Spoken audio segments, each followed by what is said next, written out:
एक बार फिर हसमत गुरुदी क्लासेस में आपका स्वागत है। जिन लोगों ने भी पहली वीडियो पर हमारे कमेंट करे, लाइक करे, मैंने सबके कमेंट और लाइक देखे, बहुत बहुत दिल से धन्यवाद उन लोगों के लिए। तो हम इंडियन ज्योग्राफी का सेशन कंप्लीट कर रहे हैं और उसे पूरे कंप्लीट ज्योग्राफी करेंगे बाय टॉपिक वाइज। आप अपने नोट्स भी बनाते रहिएगा। तो मैं सारी कुछ चीज़ें ओरल भी बताऊँगा और आपको मोस्टली समझाऊँगा, पॉइंट लिख रखे हैं इसलिए। तो कल हमने देखा था कि भारत के नॉमिनेशन यानी इंडिया ऑफ नॉमिनेशन यानी भारत के नाम कैसे कैसे पड़े थे, यानी आर्यव्रत, ब्रह्मव्रत या हिंदुस्तान या इंडिया, ये कैसे कैसे भारतवर्ष उसका नाम पड़ा था और क्या रीज़न थे, एग्जाम में क्या क्या पॉइंट पूछे जाते हैं। तो वो सारे कंप्लीट करा दिए हैं। जिसने नहीं देखी वो फर्स्ट वीडियो देख सकता है। अब हम सेकेंड वीडियो में देखते हैं। तो हमारे भारत की जो नेक्स्ट चीज़ आती है तो भारत की खगोलीय अवस्थिति, यानी हमारे जो भारत है तो वर्ल्ड में हमारी भारत की कैसे स्थिति है और उससे क्या क्या रिलेटिव क्वेश्चन पूछे जाते हैं। तो सबसे पहले अगर देखें तो हमारा मान लीजिए वर्ल्ड है तो आपके गोलार्ध से रिलेटिव क्वेश्चन पूछा जाता है। हम जानते हैं कि पूरी पृथ्वी को गोल कहा जाता है, तो इसलिए गोलार्ध यानी उसको जो दो भागों में बांटे, तो दो भागों में दो ही चीज़ें बांटती हैं, अक्षांश बांटती है, देशांतर बांटती है। तो कह सकते हैं कि हमारे जो भारत की जो गोलार्ध में स्थिति है तो उत्तर और पूर्वी गोलार्ध में है। तो हमारा जो भारत है अगर हम यहाँ देखते हैं तो हमारा उत्तर और पूर्वी गोलार्ध में हमारा भारत अवस्थिति है। तो ये मोस्ट पॉइंट पूछा जा सकता है आपसे। नेक्स्ट बात देखें तो हमारे दो चीज़ों से बटेगा, यानी उसकी जो देशांतर आएगा और आपके जो अक्षांश आएगा, तो उससे रिलेटिव आपसे क्वेश्चन और पूछे जाएंगे।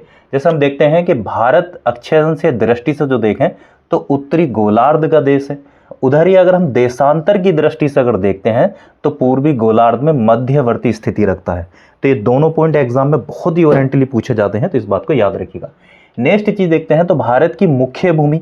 अब यहाँ से याद रखिएगा संपूर्ण भारत और भारत की मुख्य भूमि, इन दोनों से अलग अलग एग्जामिनर आपको कंफ्यूज कर देता है। अगर भारत की मुख्य भूमि की बात करें तो यहाँ से यहाँ तक की भारत की मुख्य भूमि हो जाती है, लेकिन संपूर्ण अगर भारत आता है तो आपको बता दें कि इधर आपका अंडमान निकोबार और इधर आपका लक्षद्वीप, इन लोगों को भी शामिल किया जाता है, तो संपूर्ण भारत आता है। तो आपसे बता दें कि अगर भारत की अगर हम देखें तो अक्षांशीय मुख्य भूमि देखते हैं तो हमारा जो है यहाँ से 8 डिग्री 4 मिनट से देखा जाए तो हमारे 37 डिग्री 6 मिनट तक, यानी ये हमारा मुख्य भूमि से रिलेटिव आता है। तो यहाँ से यही पॉइंट लिखा है कि भारत की मुख्य भूमि 8 डिग्री 4 मिनट से 37 डिग्री 6 उत्तरी अक्षांश से उत्तर दक्षिण से उत्तर तक है, जिसकी डिस्टेंस भी कभी कभी एग्जाम में पूछी जाती है, तो 3214 किलोमीटर है। इस बात को यहाँ से यहाँ तक याद रखिएगा। नेक्स्ट, अभी मैंने जैसा आपको बताया था कि अगर आपसे पूछ लिया जाता है कि संपूर्ण भारत, तो भारत संपूर्ण भारत में फिर जब हम यहाँ से लेते हैं तो सीधा आपके अंडमान निकोबार तक लेते हैं। तो यहाँ से आपसे एक रिलेटिव क्वेश्चन पूछा जा सकता है कि संपूर्ण भारत की अक्षांशीय विस्तार, यानी द्वीपों सहित ये हमारे द्वीप भी शामिल कर लिए जाएं, तो हमारी जो आपकी अक्षांशीय विस्तार हो जाता है तो 6 डिग्री 45 मिनट से 37 डिग्री 6 नॉर्थ साइड हो जाते हैं। तो यहाँ से यहाँ तक की रिलेटिव पूछा जाता है। तो ये संपूर्ण अगर भारत कहता है तब ये हमें डेटा देना होता है। नेक्स्ट अगर हम देखते हैं तो भारत की मुख्य भूमि जो आपकी पूर्व से पश्चिम है, आपके 68 डिग्री 37 से 97 डिग्री 25 पूर्वी देशांतर तक है, जिसकी जो डिस्टेंस है 2933 किलोमीटर है। एक बार और देखिएगा, अगर आपसे देशांतर से पूछा जाता है तो हमारा जो है 68 डिग्री 7 मिनट से देखा जाए तो 97 डिग्री 25 मिनट तक पूर्वी देशांतर है। इसको भी याद रखिएगा, ये भी पूर्वी कहलाता है और वो भी पूर्वी कहलाता है। वो आपको हम देशांतर और अक्षांश पर अच्छे से समझाएंगे। नेक्स्ट अगर हम चीज़ देखते हैं तो इनकी डिस्टेंस भी याद रखिएगा कि यानी यहाँ से यहाँ तक की जो डिस्टेंस हो जाती है तो वो कितनी हो जाती है, 2933 किलोमीटर हो जाती है, जो एग्जाम में काफ़ी पॉइंट पूछे जाते हैं। नेक्स्ट चीज़ देखते हैं तो भारत का जो उत्तरी बिंदु है, यानी भारत का जो सबसे उत्तरी बिंदु है तो वो कौन सा है। तो हम यहाँ से बता दें कि भारत का जो सबसे उत्तरी बिंदु है तो इंदिरा कोल है। इंदिरा कोल के बारे में 2-3 और बातें समझ लीजिए। कुछ बच्चे हमारे ये समझते हैं कि इंदिरा कोल इंदिरा गांधी के नाम पर पड़ा है, तो ये कन्फ्यूजन भी आपका मैं दूर कर देता हूँ। यहाँ पर पॉइंट देखिएगा कि अक्षांश और देशांतर को बात करें तो यहाँ पर हमारा सबसे जो ऊपर हमारा उत्तरी बिंदु है तो इंदिरा कोल है। इंदिरा कोल में भी 2 क्षेत्र आते हैं, जिसमें कहा जाता है कि इंदिरा कोल ईस्ट और इंदिरा कोल वेस्ट, यानी 2 क्षेत्र हैं, ये भी बात याद रखिएगा। नेक्स्ट अगर हम पॉइंट देखते हैं तो एक काराकोरम पर्वत माता की सियाचिन में मुज़ताग उप श्रेणी में एक इंदिरा कंटक, याद रखिएगा, दर्रा है। वहाँ भारत पाक चीन का त्रिबिंदु है पर स्थित है, जिसका नाम याद रखिएगा पीएम पर नहीं पड़ा था। 1912 में क्या हुआ था कि वुल्फ वर्कमैन ने देवी लक्ष्मी के नाम पर इसका नाम इंदिरा रखा था। तो 2 पॉइंट याद रखिएगा आपकी जो है कि हमारा जो है इंदिरा कंटक, यानी वहाँ पर एक दर्रा है मुमताज में, तो उसी के नाम पर रखा गया था और वो भी किसका नाम है, एक देवी के नाम पर रखा गया था। तो ये पॉइंट याद रखिएगा। तो हम बात कर रहे थे इंद्राकोल की। भारत का जो सबसे उत्तरी बिंदु है तो इंद्राकोल है, और हमारा तो दक्षिणी बिंदु देखते हैं तो याद रखिएगा हमारा जो है कन्याकुमारी या कैप कोमोरिन है। ये भी याद रखिएगा, ये तमिलनाडु में एक द्वीप है जिसमें हमारे पॉइंट रखा जाता है। लेकिन अगर हमसे संपूर्ण का अगर पूछ लिया जाए तो याद रखिएगा संपूर्ण में अगर हम देखते हैं तो हमारा यहाँ तक पिगमिलियन पिट्स पॉइंट या इंदिरा पॉइंट कहलाता है, जो 6 डिग्री 4 मिनट से शुरू होता है। और ये भी याद रखिएगा ये भूमध्य रेखा से 876 किलोमीटर की दूरी पर है। यानी अगर नीचे से भूमध्य रेखा की तरफ से नापते हैं, मान लीजिए आपकी जो भूमध्य रेखा है ये वाली है, यहाँ से इसकी अगर डिस्टेंस देखते हैं यानी भारत की जो स्थिति शुरू होती है तो यहाँ से याद रखिएगा 876 किलोमीटर की डिस्टेंस है। ये एग्जाम में एक बार पॉइंट पूछा गया था। तो यहाँ से यहाँ तक की बात कर रहे थे हम। आगे देखते हैं तो भारत का जो दक्षिणतम बिंदु है वो क्या है, कन्याकुमारी है या कैप कोमोरिन अंतरी है, जो तमिलनाडु में सिर्फ एक क्या है, द्वीप है। ये पॉइंट अच्छे से याद रखिएगा। नेक्स्ट बात देखते हैं तो संपूर्ण भारत का दक्षिणतम बिंदु, यानी संपूर्ण भारत का देखते हैं तो द्वीपों सहित संपूर्ण भारत का दक्षिणतम बिंदु पिगमोलियन पॉइंट या पाटसन पॉइंट है, जो भूमध्य रेखा से 876 किलोमीटर दूर है, जिसके बारे में मैं आपको अभी बता रहा था। नेक्स्ट पॉइंट देखते हैं तो भारत 2004 में सुनामी लहरों के कारण ये समुद्र में जलमग्न हो गया था। याद रखिएगा हमारा जो पिगमिलियन है तो ये आपसे पूछा जा सकता है कि कब ये जलमग्न हो गया था, यानी जल में बिल्कुल ही डूब गया था, जो दिखाई नहीं दिया था। तो ऐसा कब हुआ था, 2004 में हुआ था। एक नोट भी याद रखिएगा, अक्षांश विस्तार से प्रभाविता के कारण याद रखिएगा केरल में सबसे बड़ा और सबसे छोटे दिन में सिर्फ 45 मिनट का अंतर है। जबकि ये डिस्टेंस अगर हम देखते हैं तो आपके जो है जम्मू कश्मीर के लेह में ये अंतर कितने का हो जाता है, तो 5 घंटे का हो जाता है। तो याद रखिएगा आपसे एक क्वेश्चन पूछा गया था कि किसके कारण होता है, तो अक्षांशीय विस्तार के कारण होता है, जिससे प्रभावित होकर हमारे टाइम का थोड़ा सा फर्क आता है। तो ये पॉइंट याद रखिएगा। नेक्स्ट बात देखते हैं तो हमारे भारत से रिलेटिव और मोस्ट पॉइंट कवर कर लेते हैं। जैसे कि हम देखते हैं कि हमारा जो पड़ोसी देश है पाकिस्तान, हम जो इससे सीमा साझा करते हैं तो 3323 किलोमीटर की साझा करते हैं। उधर अगर हम यहाँ से देखते हैं तो अफगानिस्तान से हम 106 किलोमीटर का साझा करते हैं, और इधर हम देखते हैं तो चीन से जो हम साझा करते हैं तो 3488 किलोमीटर का साझा करते हैं। वहीं नेपाल से हम 1751 का करते हैं, और अगर भूटान से देखा जाए तो हम भूटान से 699 किलोमीटर की सीमा साझा करते हैं। यहीं अगर हम यहाँ से देखते हैं तो म्यांमार से जो हम साझा करते हैं तो 1643 किलोमीटर करते हैं, और बांग्लादेश से 4096 पॉइंट में लगभग आता है, लेकिन अप्रोक्सीमेट आपसे इतना ही पूछा जाएगा। तो दो बातें और यहाँ से क्लियर हो जाती हैं। आपसे पूछा जा सकता है कि हमारी सबसे ज़्यादा सीमा किससे लगती है, तो किससे लगती है, बांग्लादेश से लगती है। ये हम आगे डीपली और कवर करेंगे ही। सबसे कम सीमा किससे लगती है, तो अफगानिस्तान से लगती है। कितनी लगती है, 106 किलोमीटर लगती है। 2-3 पॉइंट और देख लेते हैं। हमारे यहाँ से देखा जाए तो पश्चिम से जो पूरब की स्थिति होती है तो हमने बताया था 68 डिग्री 7 मिनट से 97 डिग्री 25 मिनट तक होती है। यहाँ वाला जो स्थान होता है तो गोहर मोती होता है, और यहाँ वाला जो स्थान होता है कौन सा होता है, किबुतु होता है। याद रखिएगा वो अरुणाचल प्रदेश में। सेम कंडीशन जैसे इंदिराकोल हो जाता है, यहाँ कन्याकुमारी हो जाता है, और यहाँ क्या हो जाता है, इंदिरा पॉइंट हो जाता है। तो आपको ये बात याद रखनी है कि संपूर्ण भारत का पूछा गया है और भारत का पूछा गया है। कई बार बच्चों ने कहा कि सर दोनों ही ऑप्शन में थे तो हम कंफ्यूज हो गए। तो कंफ्यूजन नहीं रखनी है, क्लियरिटी रखिएगा।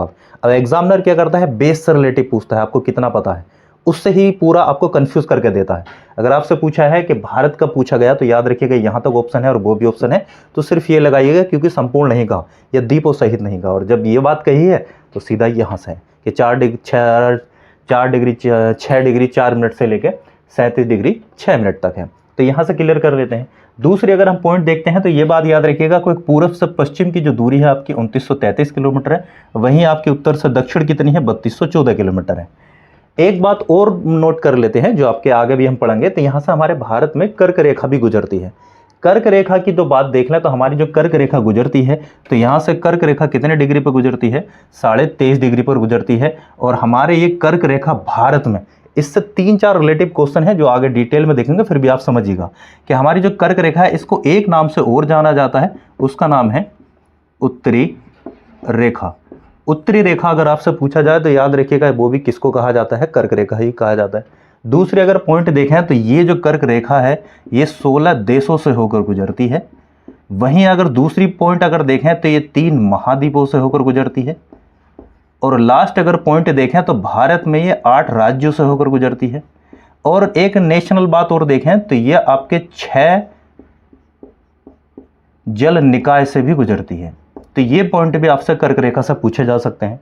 कर्क रेखा का दूसरा नाम क्या है कि उत्तरी रेखा है। ये कितने देशों से होकर गुजरती है तो 16 देशों से होकर गुजरती है। ये आपके 3 महाद्वीपों और 6 जल निकायों से गुजरती है। और भारत में कितने राज्यों से होकर गुजरती है तो ये 8 राज्यों से होकर गुजरती है।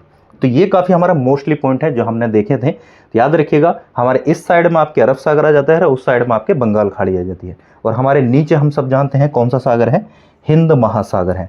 तो मैक्सिमम आपको ये पॉइंट कवर करा लिए गए हैं। आप इनको नोट्स बनाते रहिए, धीरे धीरे आपके पूरे नोट्स कवर हो जाएंगे, इससे बाहर कुछ नहीं आएगा। ये बहुत ही डीपली है और बाकी मैं कुछ ओरल भी समझाता रहूँ। चलिए, हमने भारत की स्थिति को कवर किया। मैंने आपको बताया कि कैसे कैसे इसके पॉइंट होते हैं, कैसे कैसे की डिस्टेंस नापी जाती है, और कर्क रेखा पर आपको 4 पॉइंट बताए थे। तो इसके बाद एक छोटा सा इसी से रिलेटिव एक टॉपिक है, भारत की अवस्थिति तथा इसका विस्तार। यानी भारत की अवस्थिति कैसी है वर्ल्ड में और उसका विस्तार कैसा है, इसके बारे में थोड़ा सा और देख लेते हैं। तो ध्यान से देखिएगा, पहला टॉपिक आपसे पूछा जाता है फर्स्ट कि भारत की प्राकृतिक स्थिति कैसी है। तो हम सब जानते हैं कि भारत के जो हमारे दक्षिण में है तो नीचे कौन है, हिंद महासागर है, और हिंद महासागर से हम अपनी स्थिति देखते हैं तो याद रखिएगा हम उत्तर की साइड में हैं। तो याद रखिएगा कि हिंद महासागर के हम कौन सी साइड में हैं, उत्तर की साइड में है। ये एग्जाम में बहुत बार पॉइंट पूछा गया है। नेक्स्ट अगर बात देखते हैं तो भारतीय प्रायद्वीप सागर के इस क्षेत्र में 1600 किलोमीटर प्रविष्ट होकर इसे अरब सागर और बंगाल की खाड़ी 2 जलीय क्षेत्रों में विभाजित कर दिया जाता है। हम अच्छे से जानते हैं इस साइड जो आती है हमारी अरब सागर की खाड़ी आती है और इस साइड हमारी बंगाल की खाड़ी आती है। तो ये 2 साइडों में बट जाता है। एक बट याद रखिएगा, जैसे इसमें आया भारतीय प्रायद्वीप, आपसे पूछा जा सकता है कि प्रायद्वीप क्या होता है। तो आप छोटा सा ओरली बात याद रखिएगा कि वह स्थलखंड जो 3 तरफ से पानी से घिरा होता है उसे प्रायद्वीप कहते हैं। जैसे कि हम जानते हैं इधर से अरब सागर से घिरा है, इधर से बंगाल की खाड़ी से, और इधर हिंद महासागर से घिरा है। तो याद रखिएगा प्रायद्वीप किसको कहते हैं, जो स्थलखंड 3 तरफ से जल से घिरा हुआ है वह आपका क्या कहलाता है, प्रायद्वीप कहलाता है। तो इसमें एक मोस्टली अगली पॉइंट देखते हैं कि भारत की जो आकृति है वो कैसी है, चतुष्कोणीय है। आकृति से रिलेटिव बहुत क्वेश्चन पूछे जाते हैं, जैसे सिंधु घाटी सभ्यता, भारत, या आपको वर्ल्ड यानी हमारी जो पृथ्वी की आकृति कैसी है। तो याद रखिएगा पृथ्वी की जो आकृति है वो जियोड है। बहुत अच्छे से याद रखिएगा, ना तो हमारी आकृति पृथ्वी समतल है ना गोल है, उसको जियोड कहा जाता है। तो भारत की अगर आकृति पूछी जाती है तो याद रखिएगा कैसी है, चतुष्कोणीय है। नेक्स्ट पॉइंट देखते हैं तो भारत जो है मानसूनी जलवायु वाला क्षेत्र है, यानी हमारे यहाँ सारी तरह के मानसून आते हैं, इसलिए हमारे भारत को मानसूनी जलवायु वाला क्षेत्र कहा जाता है। इसमें भी याद रखिएगा जब हमारे इसका विस्तार किया जाता है तो उष्ण तथा उपोष्ण के दोनों कटिबंधों तक इसका विस्तार देखा जाता है, यानी उष्ण भी और उपोष्ण तक भी। नेक्स्ट पॉइंट देखते हैं तो भारत का जो कुल क्षेत्र है तो 32,87,263 वर्ग किलोमीटर है। ये पॉइंट अच्छे से याद रखिएगा। इसमें भी याद रखिएगा एक नोट आपको इंक्लूड किया है मैंने, इसमें जो है पाकिस्तान का 78,114 किलोमीटर, चीन के द्वारा अक्साई चीन जिसे कहा जाता है 37,555 किलो वर्ग किलोमीटर, ये भी शामिल है। इसका मतलब यह है कि ये हिस्सा पाकिस्तान के कब्जे में है और ये वाला हिस्सा आपके चीन के कब्जे में है, लेकिन हमारे वर्ग क्षेत्रफल में ये दोनों भी इंक्लूड हैं। आपसे अगर पूछा जाता है कि किन देशों का क्षेत्रफल हमारे देश के क्षेत्रफल में शामिल है तो याद रखिएगा चीन और पाकिस्तान का। नेक्स्ट पॉइंट देखते हैं तो भारत का जो कुल क्षेत्र है यानी विश्व के स्थलीय धरातल का 2.43% है। ये पॉइंट बहुत अच्छे से याद रखिएगा। इसमें एक और पॉइंट याद रखिएगा कि क्षेत्रफल की दृष्टि से अगर देखते हैं तो भारत जो है विश्व का 7वां सबसे बड़ा देश है, यानी हमारी जो गिनती आती है क्षेत्रफल में तो 7वें नंबर पर आती है। इसका मतलब पहले नंबर पर कौन आता है तो याद रखिएगा पहले पर रूस आता है, फिर कनाडा, फिर चीन, फिर यूएसए, ब्राजील, ऑस्ट्रेलिया, और 7वें नंबर पर हम आते हैं भारत। इस क्रम को अच्छे से याद रखिएगा। वो टाइम पहले था एग्जामिनर के बड़ा पूछ लिया छोटा पूछ लिया, अब एग्जामिनर ये पूछ लेता है कि निम्नलिखित में से कौन सा हमारे 7वें में नहीं है या 4 में नहीं आता है। तो क्रम से याद रखिएगा सबसे पहले रूस आता है, कनाडा आता है, चीन आता है, यूएसए आता है, ब्राजील आता है, ऑस्ट्रेलिया आता है, और उसके बाद हमारे भारत का नंबर आता है। तो इसके हमारे विस्तार से रिलेटिव क्वेश्चन हो जाते हैं। यहीं से 2 बातें और निपटा लेते हैं इसकी जनसंख्या से रिलेटिव। चीन के बाद अगर देखा जाए तो दूसरा सबसे अधिक जनसंख्या वाला देश हमारा भारत है। ये आंकड़े याद रखिएगा 2011 की जनगणना के अनुसार ही हैं। नेक्स्ट पॉइंट देखते हैं तो भारत में विश्व की कुल जनसंख्या का 17.5% है। आजकल ऑप्शन में देखा जाए तो 17.7% भी दिखाया जाता है, तो ये भी पॉइंट ठीक है, यानी ये आपका ये होगा या ये होगा। ये हमारे 2011 के जनगणना के अनुसार ही पॉइंट है। नेक्स्ट बात देखते हैं तो यानी सबसे प्रथम नंबर पर कौन है जनसंख्या में अगर देखें तो सबसे पहले चीन है जो 18.3% है। भारत को देखते हैं तो 17.5% है। उसके बाद यूएसए आता है जो 4.4% है। उसके बाद अगर इंडोनेशिया को देखते हैं तो 2.9% और उसके बाद पाकिस्तान को देखते हैं तो 2.7% है। तो आपको ये क्रम रखने की भी ज़्यादा आवश्यकता है। आपको हमारे सारे नोट्सों को बनाकर चलिएगा। हम आपको पूरा सेशन इंडियन ज्योग्राफी का कंप्लीट कराएंगे विद नोट्स के द्वारा, जो आप लिख भी सकें, ओरल समझाएंगे भी। और आपको जैसी भी वीडियो लगती हो तो एक बार लाइक कमेंट करते रहिएगा। इससे हमें थोड़ा सा मोटिवेशन मिलता है, आपका सहयोग मिलता है और हमें पता चलता है कि हम कितना बेहतर कर रहे हैं, अभी कितना बेहतर करने की ज़रूरत है। सारे ही वीडियो यानी सारे सब्जेक्टों के कंटेंट आपको दिए जाएंगे बहुत जल्दी जल्दी। Thank you.